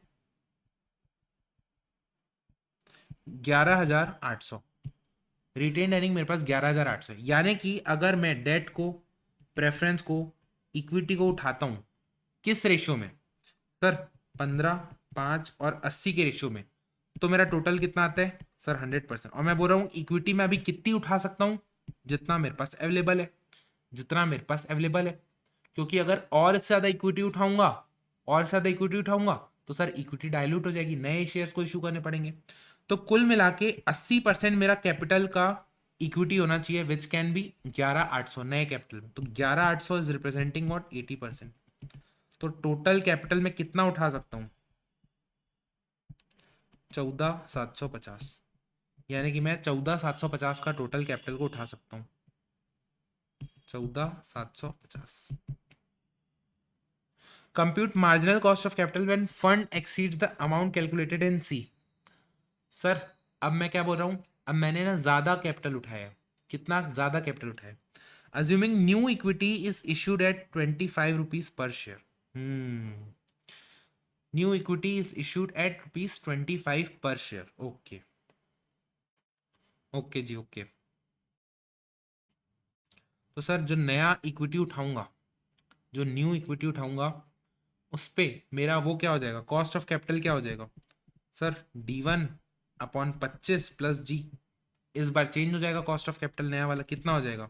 देखो 1.18 इंटू 1.0, कितना आया था? 6% आया था ना? रेट कितना आया था? 10% आया था। 1.10 डिवाइड बाय, एक सेकेंड, ये एक्सपेक्टेड डिविडेंड यही है ना? 1.180 है, डिवाइड बाय प्राइस कितना हो जाएगा? 25 प्लस 10%। तो ये अपना के ही आ जाएगा नया वाला। 1.18 डिवाइड बाय 25 प्लस 0.1, यानी कि नया के ही क्या आ गया? 14.72। न्यू के ही क्या आ गया? 14.72। देखो, ये देखो जो नया वाला इक्विटी का रेट क्या आ गया? 14.72। और बाकी दोनों सेम, बाकी दोनों एज इट इज, बाकी दोनों एज इट इज। तो जब मैं नई इक्विटी उठाऊंगा, नया उठाऊंगा कैपिटल, तो नए कैपिटल में भी इन तीनों को इसी रेशियो में चलाना है। नए कैपिटल में भी इन तीनों को तो इसी रेशियो में चलाना है, ठीक है? तो कुल मिला के इक्विटी का रेट हो जाएगा ये, प्रेफरेंस और डिबेंचर का तो सेम है। तो नया कॉस्ट ऑफ कैपिटल आ जाएगा अपने पास 13.63। क्या आ जाएगा? 13.63। चलो जी, अपन आगे बढ़ते हैं। नेक्स्ट MTP1 May 25 को देखते हैं। MTP1 May 25 थोड़ी सी लंबी अभी आगे है जर्नी। क्या बोलते हैं? Following capital structure at book value. Okay, equity share of the company are sold for 400। Equity share कितने में सोल्ड हो रही है? 400, यानी 400 रुपए क्या है market value. It is expected that the next year the company will pay a dividend of 20। Okay, growth rate भी दे रखा है। ओके सर, यहां से के ही आ जाएगा, expected dividend divide by price plus rate. तो कितना हो जाएगा? 20/400 प्लस 0.5, यानी कि 10%। 10% आ गया sir. Compute weighted average cost of capital of the company based on existing capital structure. Sir preference के लिए कुछ नहीं बोला है, तो 12% ले लेंगे। डिबेंचर के लिए टैक्स का शील्डिंग हो जाएगी। और टैक्स रेट बोला है क्या? 30% टैक्स रेट है। तो 11% इंटू 1 - 30%।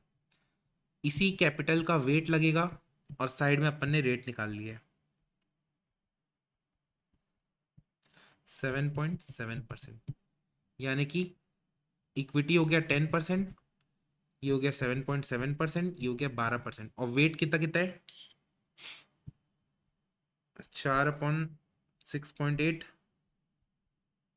58.82%।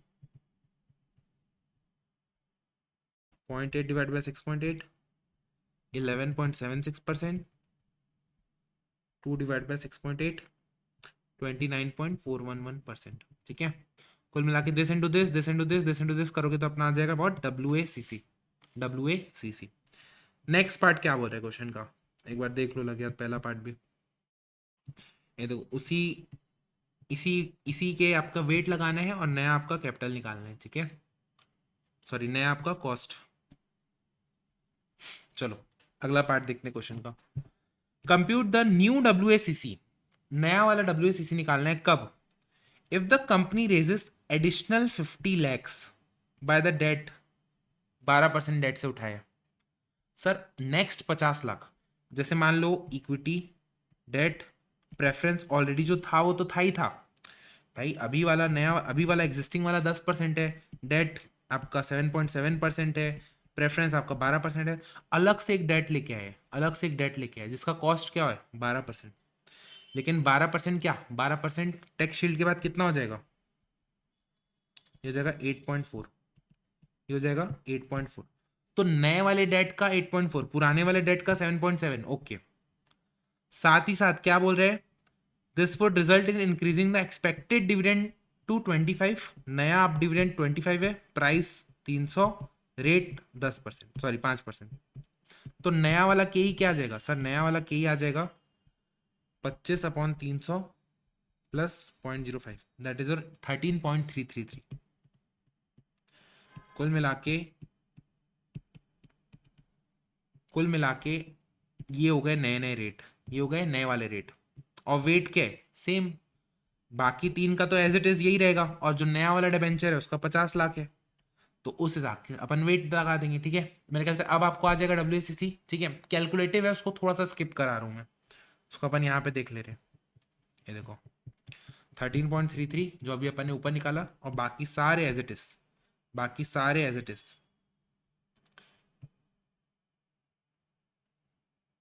ठीक है, ये चेंज हो गया, ये नया वाला ये 50 लाख से आया, और बाकी सब चीज़ें सेम है, बाकी सब चीज़ें सेम है। चलो जी आगे बढ़ते हैं, जी आगे बढ़ते हैं। MTP 2 May 25, MTP 2 May 25, देखते हैं क्या बोलते हैं। एंड में नीचे क्या बोले हैं, चलो रीड कर ही लेते हैं यार, कोई दिक्कत नहीं।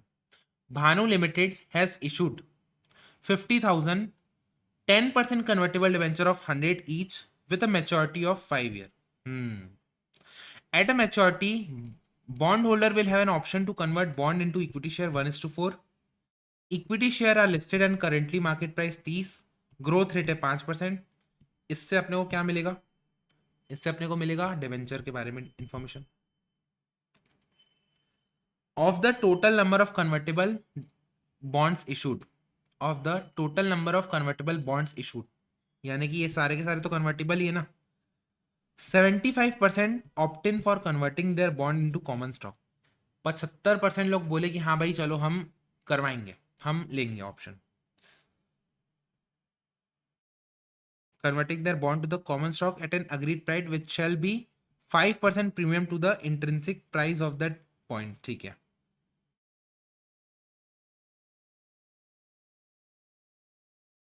तो क्या बोल रहे हैं? Of the total number of convertible bond issue, 75% opt in for converting their bonds into common stock at an agreed price which is 5% of their intrinsic price.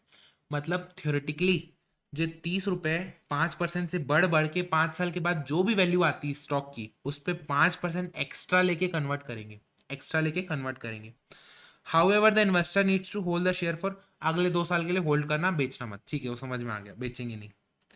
The balance bond would be redeemed by the company at a premium of 25% with a redemption cost of 2% incurred additionally at the time of redemption. Okay. कुल मिला के जो बचे 25% लोग हैं उनको premium मिलेगा 25% का, और 2% का एडिशनल मेरे जेब से खर्चा जाएगा। Tax rate applicable to the company is 25%। Compute the cost of convertible bond using approximation as well as YTM method.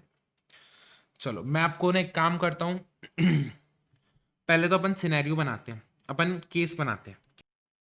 ठीक है, देखो पहले ना अपन केस बनाते हैं। किस टाइप का केस?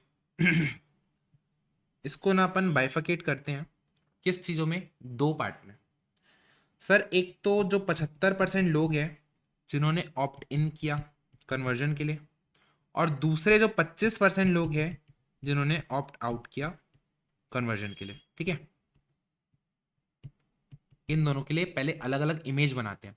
भैया YTM से या अप्रोक्सीमेशन से वो बात अलग है, कैलकुलेशन ऑफ कॉस्ट तो अलग है, पहले इमेज तो बनाओ, पहले हमको फील तो दो कि हो क्या रहा है, सिचुएशन तो बताओ सर। जिन्होंने ना 75% ऑप्ट इन किया, यानी कि 37,500 बॉन्ड होल्डर, ठीक है, और जिन्होंने ऑप्ट आउट किया 12,500 बॉन्ड होल्डर, ठीक है सर। अब देखो क्या हो रहा है। 100 रुपए का बॉन्ड था, एट पार इशू किया था। यहाँ पे 100 रुपए के बॉन्ड को एट पार इशू किया था। हर साल इंटरेस्ट लगा, हर साल इंटरेस्ट लगा कितना, 10% ऑफ 100 यानी 10 रुपए। लेकिन सर उसमें टैक्स की शील्डिंग भी हो गई, कितनी आपकी 25% की टैक्स की। तो यानी हर साल रेट कितना लगा, 7.5, 7.5, 7.5 and 7.5 and 7.5। Okay sir, maturity के टाइम में, किस टाइम पे, मैच्योरिटी के टाइम में देखो, शेयर कितनी थी, 30 रुपए की शेयर थी। 5 साल बाद अगर आप 5% से ग्रो करो तो कितने की हो जानी चाहिए थी। 5 साल बाद अगर आप ग्रो करो, 1 2 3 4 5 इंटू 30, इतने की होनी थी। लेकिन 5% एक्स्ट्रा दिया गया उनको, ये देखो लिखा है ना यहाँ पे, 5% एक्स्ट्रा प्रीमियम दिया गया उनको, 5% प्रीमियम पे दिया गया। तो कितना हो गया शेयर की वैल्यू, 40.20। लेकिन सर ऐसे एक होल्डर को एक नहीं दिया गया ना, ऐसे एक होल्डर को 4 दिया गया, 4:1 में कन्वर्ट किया गया, इंटू 4। अच्छा, 160.811, 160.811 यानी रिडेम्पशन की जो वैल्यू हो गई वो क्या हो गई, वो ये हो गई, वो क्या हो गई ये। सर पहला केस तो ये बन गया। अब दूसरा केस दिखाओ सर, यहाँ पे नेगेटिव। दूसरा केस दिखाओ, अगेन वही 100 रुपए गया, 7.5 रुपए, 7.5 रुपीज आप हर साल पे करते गए। रिडेम्पशन के टाइम पे क्या हुआ सर, रिडेम्पशन के टाइम पे आपको 100 रुपए की जगह 25% का प्रीमियम मिला, प्लस 2% का खर्चा भी लगा कंपनी को ऊपर से। तो कुल मिला के 127 रुपये 50 पैसा का रिडेम्पशन वैल्यू हो गया, रिडेम्पशन का खर्चा हो गया कंपनी के लिए, ठीक है। 127 रुपये 50 पैसा का रिडेम्पशन हो गया कंपनी के लिए, ठीक है। चलो, अब सर पहला मेथड आता है व्हाट, पहला मेथड आता है, मैं पूरा पूरा सॉल्व नहीं कराऊंगा, मैं आपको बताऊंगा मेन कहानी, इस क्रक्स की जो है ना, जो क्रक्स है इस पूरे इमेज का, मतलब ये क्या बोलते हैं, इस पूरे क्वेश्चन का, इस पूरे क्वेश्चन का क्रक्स है ये दो डायग्राम, पहला डायग्राम और ये दूसरा डायग्राम, क्योंकि यहीं पे इशू होता है, इसी चीज में इशू होता है। उसके बाद तो सर YTM लगाओ, अप्रोक्सीमेशन लगाओ, वो आप वो चीज़ आप कर लोगे, कोई दिक्कत वाली बात नहीं है। एक सेकेंड, जस्ट अ सेकेंड ना, ये कैप्चर क्यों हो गया।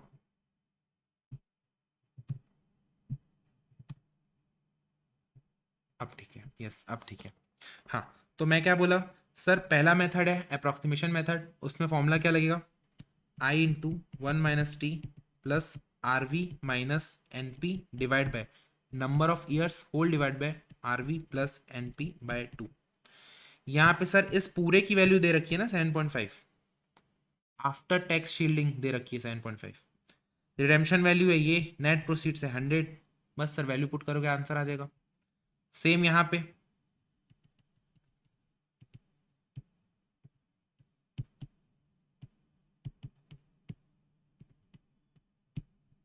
सेम यहाँ पे, इसकी वैल्यू दे रखी है ये, इसकी वैल्यू दे रखी है ये, दे रखा है 100, पुट करोगे आंसर आ जाएगा।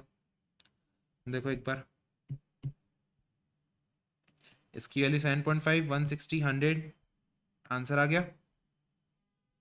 और यहाँ पे कितना है, 127 रिडेम्पशन वैल्यू, ये आंसर आ जाएगा। सेम चीज अपने को करना है व्हाट, ईल्ड टू मैच्योरिटी के लिए। क्या करना है, ईल्ड टू मैच्योरिटी के लिए कोई भी दो रेट को एज्यूम करना है, इंटरपोलेशन लगाना है, IRR निकल के आ जाएगा, ठीक है। This part is what very much calculative. Conceptually अगर आपको किसी भी पॉइंट पे मुझसे इसमें दिक्कत है तो आप मेरे से पूछ लेना, ठीक है। कंसेप्चुअली कोई भी पार्ट पे आपको दिक्कत है, देखो एक रेट पे एनपीवी निकाला, ये रहा, दूसरे रेट पे एनपीवी निकाला, फिर आपने इंटरपोलेशन कर दिया, फिर आपने इंटरपोलेशन कर दिया। चलो सर अपन बढ़ते हैं आगे, अपन बढ़ते हैं आगे। पूरी जान इस क्वेश्चन की ना ये डायग्राम बनाना था, और ये डायग्राम जब अगर क्लियर है तो सब चीज़ें आपको बन जाएगी। नेक्स्ट देखते हैं, MTP 1 Jan 25, MTP 1 Jan 25 क्या बोलते हैं सर, तीनों के आपके वो दिखा रखा है, कैपिटल बता रखा है तीनों अलग अलग टाइप के। Equity share is trading at 100 rupees per, ये मार्केट वैल्यू दे रखा है।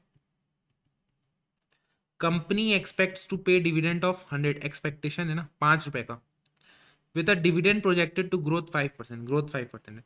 तो सर के ही निकल आएगा इसकी हेल्प से, के ही क्या आ जाएगा? अरे ये क्वेश्चन रिपीट क्यों लग रहा है मेरे को? सिमिलर टाइप का क्वेश्चन ना पीछे अपन ने किया है, एक सेकंड को, ब्लर हो रहा है ना ये।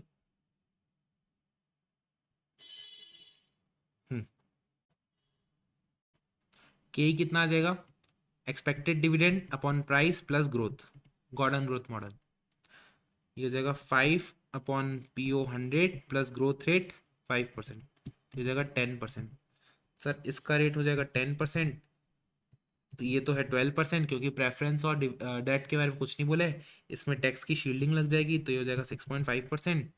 वेट इसका लगा देना, WACC निकल के आ जाएगा आपको, WACC निकल के आ जाएगा। जैसे ये आपका 25% है, ठीक है, फिर ये कितना कितना हो जाएगा? 37.5%, 37.5%, लगे हाथ निकाल लेते हैं। 10 into 0.25 M plus, 12 into 0.375 M plus, 6.5 into 0.375 M plus MRC, 9.4375 आ जाएगा इसका answer. Recalculate the WACC if the company raises an additional 5 lakh of debt. Sir extra जो डेट उठा रहे हैं ना वो 12% वाला डेट है। वो कौन सा डेट है? 12% वाला। कितने का? 5 लाख का। कितने का सर? 5 लाख का। एक सेकेंड को, अटक रहे क्या? हम्म,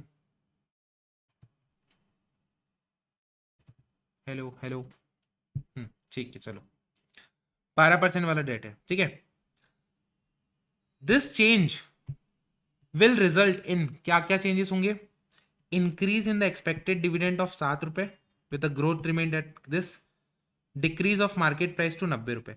सर तो नया वाला के ही क्या हो जाएगा? नया वाला के हो जाएगा 7 रुपए डिवाइड बाय 90 प्लस 5%, 7/90 प्लस 0.05, यानी कि 12.777%। अब सिचुएशन क्या हो जाएगी? अब सिचुएशन हो जाएगी, यहाँ पे इक्विटी का रेट 10 की जगह कितना हो जाएगा? 12.778। यहाँ पे अलग से एक और डिबेंचर आएगा 12% वाला, उसमें टैक्स की शील्डिंग लगाओगे तो कितना हो जाएगा? 7.8। तो कुल मिला के हमारे 4 टाइप के कैपिटल हो जाएंगे, चारों का वेट निकल के आ जाएगा, और बस WACC निकल के आ जाएगा। देखो ये तो अपना ओरिजिनल वाला हो गया 9.438, ठीक है। बाद में 12.77 नया इक्विटी का रेट आ गया, नया वाले डेट का ही आ गया, और वेट अपने को बुक वैल्यू के हिसाब से निकालना है, WACC निकल के आ जाएगा, ठीक है।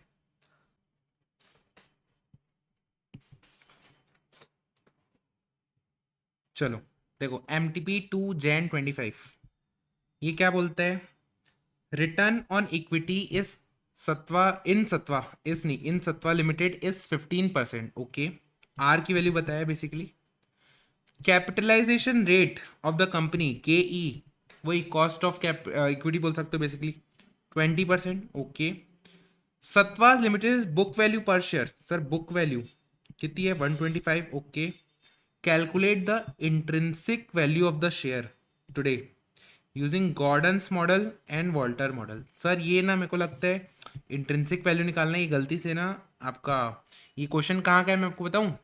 ये क्वेश्चन है आपका, क्या बोलते हैं, डिविडेंड डिसीजन का, ठीक है।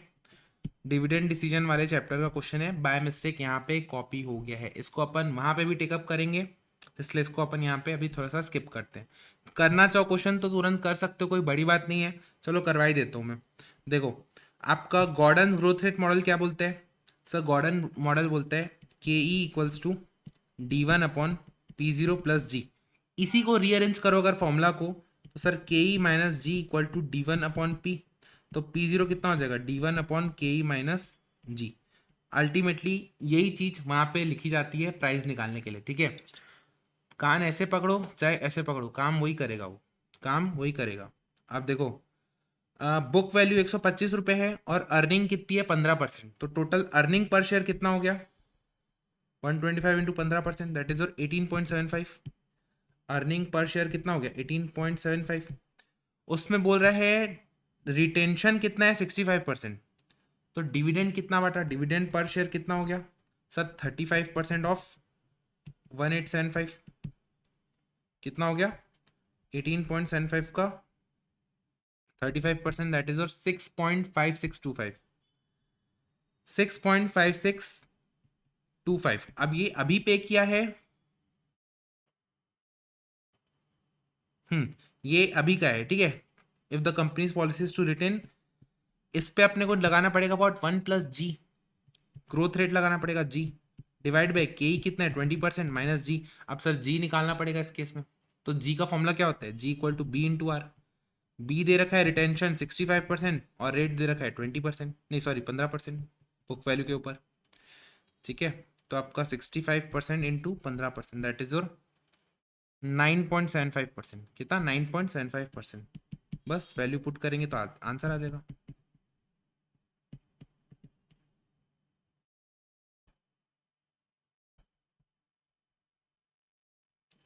%10.25, ठीक है। कितना आ जाएगा देख लेते हैं, 6.5625 इंटू 1.0975 होल डिवाइड बाय 0.1025, 70.26, 70.266, ये आ गया गॉर्डन मॉडल के हिसाब से। अब सर एक आता है वॉल्टर मॉडल।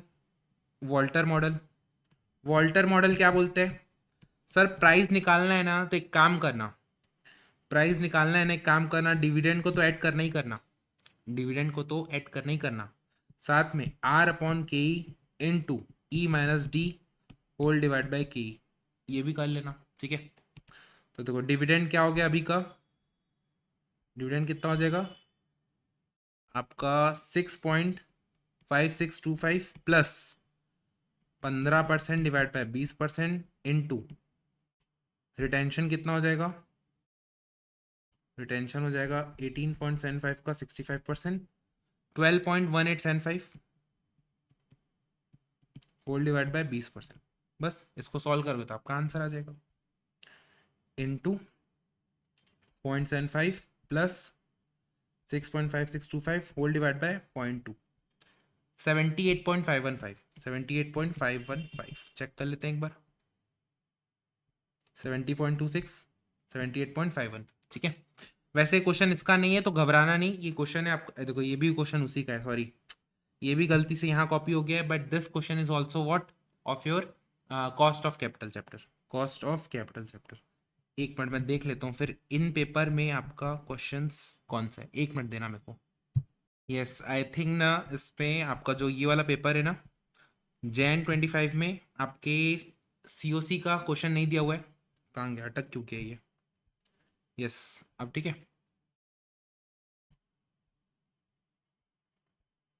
यस इसका ना COC का क्वेश्चन नहीं दिया, डिविडेंड डिसीजन का, इसलिए कॉपी हो गया बाय मिस्टेक।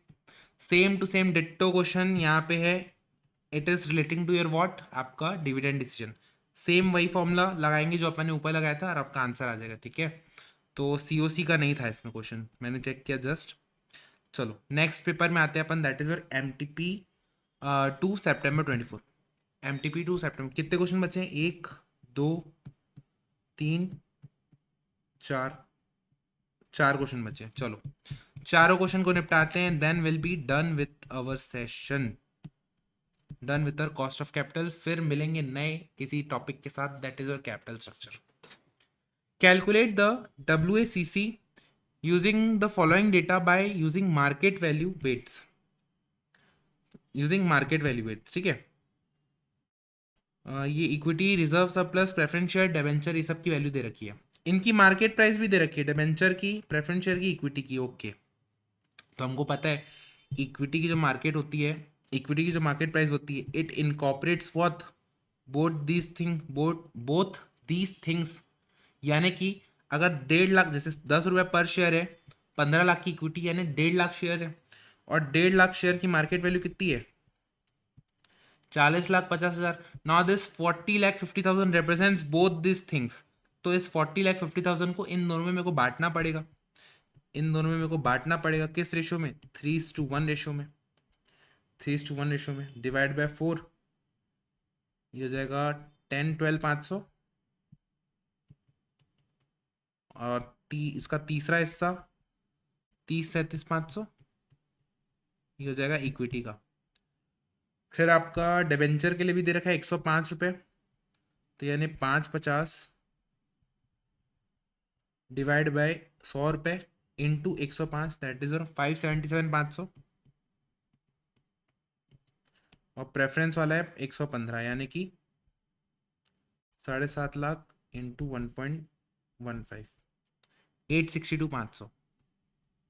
टोटल कितना हो जाएगा, जितना भी आएगा इन लोग का वेट नजर आ जाएगा, मतलब निकल के आ जाएगा।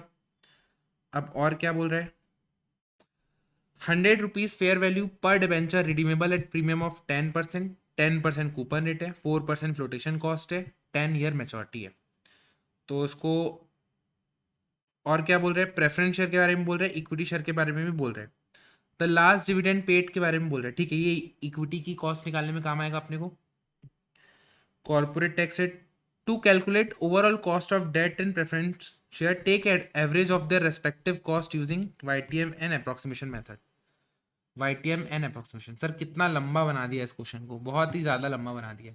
कैसे, पहले तो तुम क्या बोलते हैं, WACC निकालना, ठीक है, WACC निकालना, लेकिन उसमें डेट और प्रेफरेंस को निकालने के लिए क्या करना, वाईटीएम और अप्रोक्सीमेशन मेथड से अलग अलग निकालना, फिर उसका एवरेज ले लेना।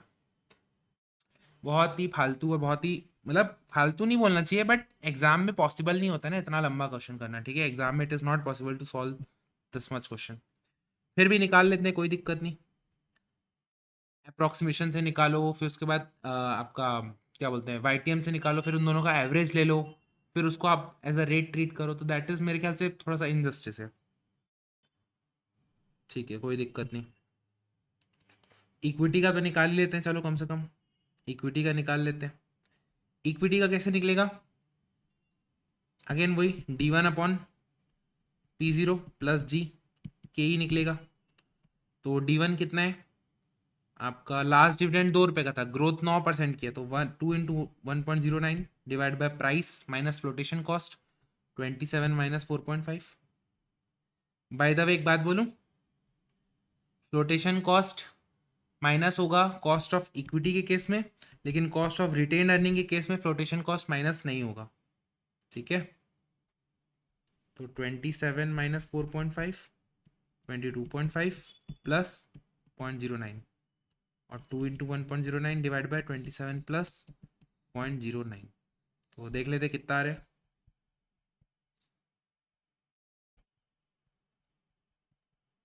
यार 18.688%, और ये कितना आएगा,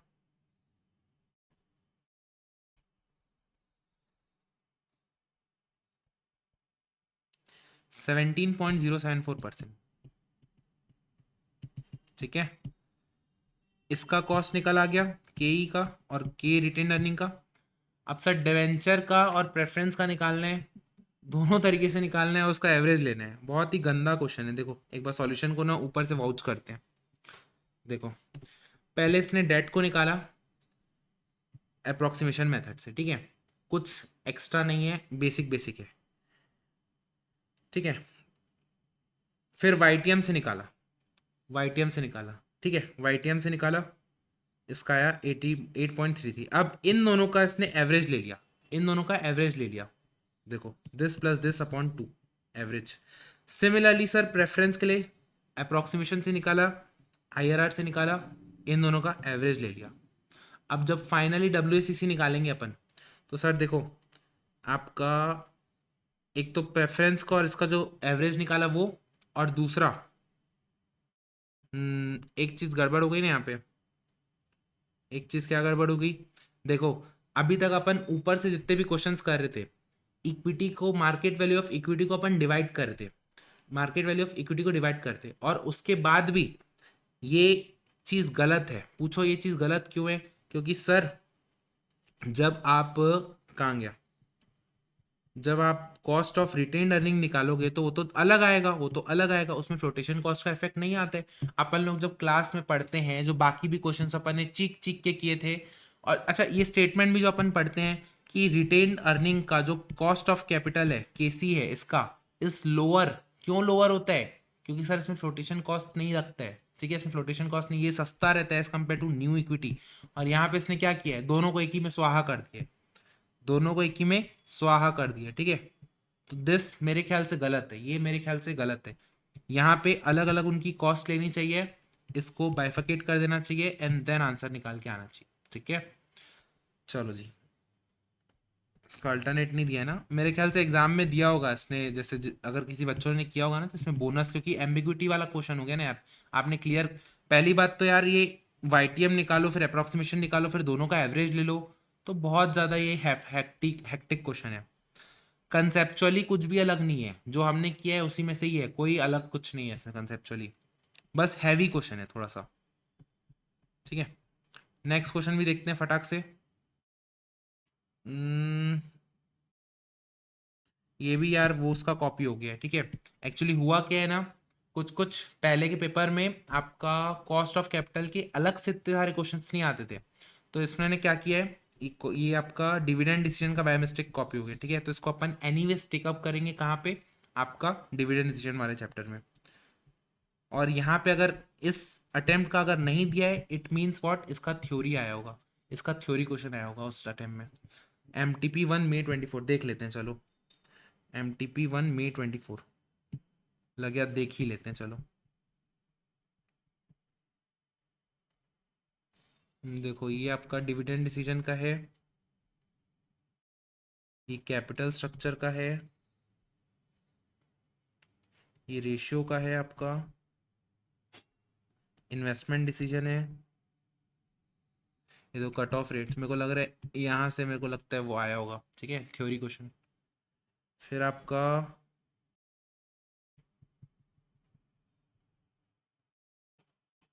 कैपिटल प्रोजेक्ट यूजिंग,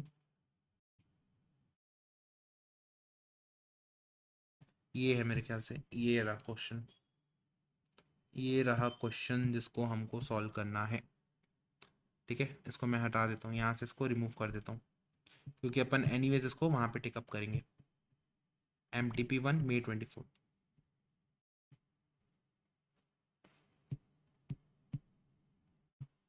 एक बार क्वेश्चन रीड कर लेते हैं। देखो क्या बोल रहे हैं, Ram limited evaluates all its capital project using discounting rate of 16%. Okay. Its capital structure consists of equity share capital, retained earning, bank loan and debenture. क्या क्या है sir? Equity share capital, retained earning, bank loan और आपका debenture, ये चार type के इसके capital है। और ओवरऑल कॉस्ट कैपिटल का कितना बोल रहा है? 16% है। ओवरऑल कॉस्ट कैपिटल का कितना बोल रहा है? 16%। ठीक है भाई, समझ में आ गया। Rate of interest on bank term is 1.4 times that of debenture. Question repeat लग रहा है क्या? इस टाइप का अपन ने किया भी है मेरे ख्याल से, याद है जो एक्स ले लिए थे अपन, आरटीपी का क्वेश्चन था, बट चलो देखते हैं। अगर मैं बोलता हूँ डिबेंचर का रेट X% है, तो सर बैंक लोन का रेट कितना हो जाएगा? 1.4 times X%, 1.4 time X%। Remaining tenure of debenture and bank loan is 4 year and 6 year respectively. Book value of equity, retained earning and bank loan is this, this and this. Debenture which are having book value of itna are currently trading at this. The ongoing P multiple for the share company is 4. Okay. Okay जी, okay.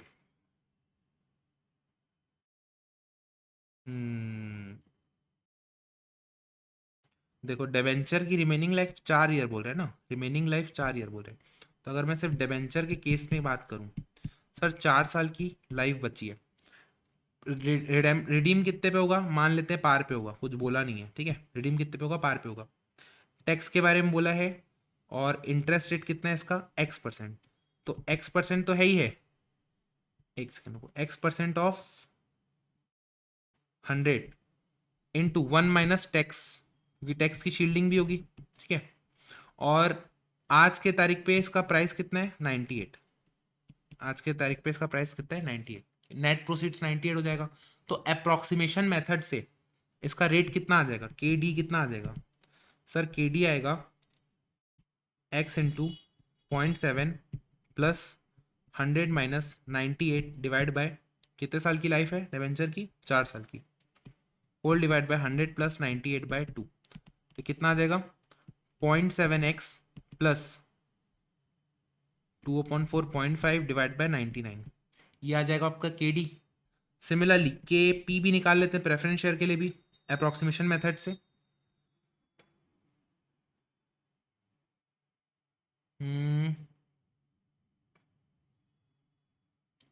Preference का वो भी नहीं बताया ना इसने, rate भी नहीं बताया है, उसकी मैच्योरिटी के लिए पार में है कि नहीं वो भी नहीं बताया है। चलो ना, कोई नहीं, मान लेते हैं अपन इसको। प्रेफरेंस का लेकिन रेट कितना होगा? रेट भी तो नहीं बोला है इसने। सॉरी, प्रेफरेंस तो है ही नहीं ना, प्रेफरेंस तो है ही नहीं, प्रेफरेंस क्यों देख रहा हूँ मैं? ठीक है, और के ही निकालना है ना अपने को। देखो डेबेंचर का अपने पास रेट आ गया K D, cost of debenture आ गया K D, cost of bank loan आ जाएगा, कितना हो जाएगा सर? उसमें टैक्स की शील्डिंग लग जाएगी, तो 1.4x परसेंट इंटू 1 - 30% टैक्स की शील्डिंग लग जाएगी, ये रहा। और इन दोनों का अपन निकाल लेते हैं, देखते हैं। के ही क्या हो जाएगा? 1/p, 1/p यानी 1/4, दैट इज और 0.25, 25%। कितना हो जाएगा? 25%। अब देखो ओवरऑल कॉस्ट ऑफ कैपिटल कैसे निकलता है? ओवरऑल कॉस्ट ऑफ कैपिटल निकलता है समीशन कॉस्ट इनटू उसका वेट, कॉस्ट इनटू उसका वेट। या तो आप चाहो तो टेबल बना सकते हो, चलो टेबल बना लेते हैं। इक्विटी और रिजर्व एंड सरप्लस को साथ में ले लेते हैं, ठीक है। और आपका डेट और आपका ये हो जाएगा बैंक लोन, बैंक लोन। इसका कॉस्ट कितना है इंडिविजुअली वो देख लेते हैं। सर ये तो आ गया था 25%। डेट का कितना आया था? डेट आया था के डी और ये आया था के बी, बाद में रिप्लेस करते हैं उसको। और वेट कितना है इसका? देखो बुक वैल्यू दे रखी है, बुक वैल्यू दे रखी है।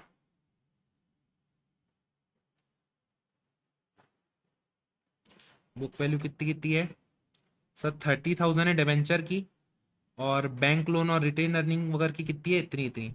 तो टोटल बुक वैल्यू कितनी है? 100 लाख। तो out of 100 lakhs equity and retain earning कितना है? 50%, ये हो जाएगा 50%। और डेट कितना है? 30%, ये हो जाएगा 20%, ठीक है। चलो जी, ये क्वेश्चन में बहुत सारी चीज़ें ऐसे अपने को अज्यूम करनी पड़ गई थी, बट ठीक है चला लेंगे काम अपन। तो देखो अल्टीमेटली जो आया आपका ओवरऑल कॉस्ट ऑफ कैपिटल 16% का, 0.16 का, ये कैसे आया सर? ये आया this into this plus this into this plus this into this, ये WACC करके आया, ठीक है। तो अपन नोट करते हैं और इक्वेट करते हैं। तो 12.5 दिस इंटू दिस करने से प्लस 0.3 KD प्लस, इसको 125 लिख देते हैं ना, 12.5 को पॉइंट्स में लिख के, 0.20 KB। बस इन दोनों को इक्वेट करेंगे तो अपना आंसर आ जाएगा। तो 0.16 माइनस 0.125, 0.3 इंटू के डी को रिप्लेस कर देते हैं, 0.7x plus 0.5 whole divide by 99 plus K B हो जाएगा आपका 0.7x/100, 0.7x/100। सॉरी, इसको इंटू 1.4 भी तो करना पड़ेगा ना, 1.4, 1.4। तो ये आ जाएगा आपका, कितना आ जाएगा? देखो किसी भी स्टेप पे आपको इशू हो तो मेरे से पूछ लेना, मैं थोड़ा सा स्पीड अप कर रहा हूँ, आई नो। कहीं पे भी दिक्कत है तो पूछ लेना, क्योंकि ये सेम क्वेश्चन किस टाइप का है? आरटीपी की फर्स्ट और सेकंड क्वेश्चन जो अपन किए थे ना, उसी के टाइप का क्वेश्चन है। एक्स की वैल्यू अज्यूम करके एक्स की वैल्यू कैलकुलेट करनी है अपने को। 0.3 into 0.7 divide by 99, 0.002121 plus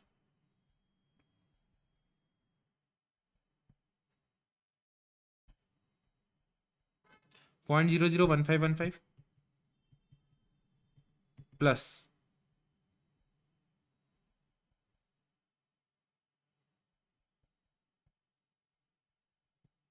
0.00196x।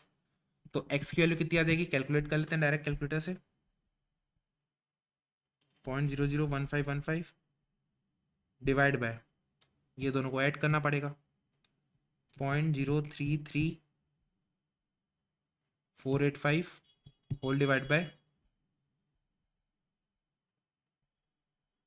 0.002121 plus 0.00196, ये हो जाएगा 0.004081। देखो वाउच करवाऊंगा तो मेरे को कोई बड़ी बात नहीं है, वाउच करवा सकता हूँ आपको, बट मैं चाहता हूँ कि मैं कैसे सॉल्व करूँ आप वो देखो, एकदम रॉ स्टेप से गो थ्रू करो। वाउच कराने में क्या जाता है, वाउच कराने में 1 मिनट लगता है, देखो ऐसे ऐसे करोगे ऐसे ऐसे करोगे आ गया आंसर। वो एक्चुअल में लर्निंग है क्या आपकी, that is not your actual learning. और लगभग सब लोग वाउच ही करवाते हैं आंसर्स को, मेरे को लगता है हार्डली कोई सॉल्व करवाता होगा आपको। कितना है, 8.26, 8.26। सर डिबेंचर 8.26 है, एक बार चेक करिए क्या। हम्म, कुछ गड़बड़ हुई क्या, मुझे लगता है कॉपी पेस्टिंग में मिस्टेक हुई है। एक सेकेंड ना, इसका आंसर रुको मैं आपको बता रहा हूँ। ये देखो सही वाला आंसर मैंने कॉपी कर लिया, कितना है अपना 8.26, ठीक है, राउंड ऑफ के चक्कर में। और इनका कितना है, इनका है 8.20, एक्स की वैल्यू आ गई 8.20, ठीक है। डिबेंचर 8.26, वही अप्रोक्सीमेशन के कारण एरर है और कुछ नहीं है, ठीक है। चलो जी, ये लोग क्या कर रहे हैं, एकदम पॉइंट पॉइंट तक आगे तक नहीं ले जा रहे हैं, एकदम कट ऑफ कर दे रहे हैं, राउंड ऑफ कर दे रहे हैं। चलो विद दिस हमारा ये क्वेश्चन भी हो जाता है। अच्छा जैसे ये x आ गया तो 1.4 करोगे तो वो भी आ जाएगा, इंटू 1.4 करोगे तो कितना आएगा 11.57, बैंक लोन का भी आ जाएगा 11.57, ठीक है। चलो जी आगे बढ़ते हैं नेक्स्ट क्वेश्चन की ओर। इतने पता है तुमको, इतने सारे पेपर थे, मैं आपको, चलो मैं आपको दिखाऊं एक चीज़। आ, रुको मैं आपको इसको बंद करके ना एक चीज़ दिखाता हूँ तो आपको रियलाइज़ होगा कि ये जो एक दो छोटी छोटी मिस्टेक हुई है ना मुझसे क्यों हुई है। देखो आपके PYQ के इतने पेपर है, आपके RTP के इतने पेपर है, आपके MTP के अंदर इतने सारे पेपर है, क्योंकि सबका आंसर अलग है।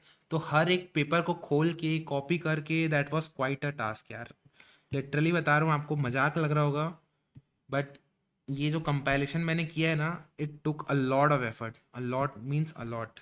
चलो देखते हैं। ABC companies equity share quoted in the market at 30 per share, company pays dividend of 3 and investor expects growth rate of 7। तो सर इससे के ही निकल आएगा कितना, 3 into 1.07 डिवाइड बाय 30 प्लस 7%, कितना हुआ, डिवाइड बाय 30 प्लस 7, सॉरी कितना हुआ, 17.7%, 17.7%। फिर क्या बोल रहे हैं, if the company issues 10% debenture of face value 100 realises 95 rupees, redeemable after 10 years at a premium of 110, 10%। और हर साल का 10 रुपये पे करते हैं आपका वॉट इंटरेस्ट, लेकिन टैक्स शील्डिंग के कारण 5 रुपये का खर्चा आता है कंपनी को। कुल मिला के YTM मेथड से इसको निकालना है। इमेज आपकी ये बन गई, रिडेम्पशन वैल्यू, इनिशियल प्राइस, अटक क्यों गया, इमेज आपकी ये बन गई, redemption value, initial price, YTM method लगाने सर, एक बार 5% से खींचो, एक बार 10% से खींचो, या फिर 10 या 15 से खींचो, एक बार आप किसी एक रेट से खींचोगे ना तो आपको रियलाइज हो जाएगा कि कौन से रेट से खींचना है, ठीक है। देखो पहला पार्ट है 17.7, और सेकंड क्या है, एक बार 5 से खींचा एक बार 10 से खींचा, आपका इंटरपोलेशन मेथड लगाओगे तो आपका आंसर आ जाएगा, ठीक है। चलो इनमें कुछ कंसेप्चुअल पॉइंट नहीं है इसलिए मैं इनको बढ़ाते जा रहा हूँ आगे आगे, ठीक है।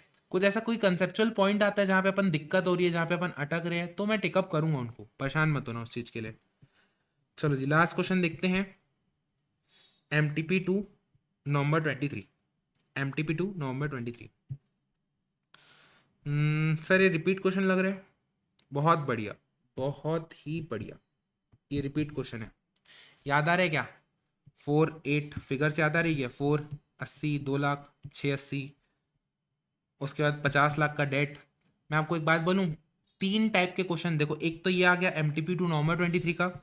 एक क्वेश्चन और बताता हूँ, एक क्वेश्चन और बताता हूँ, ये इन लोग सिमिलर काइंड ऑफ क्वेश्चन है, ठीक है, रिपीट टाइप का क्वेश्चन है।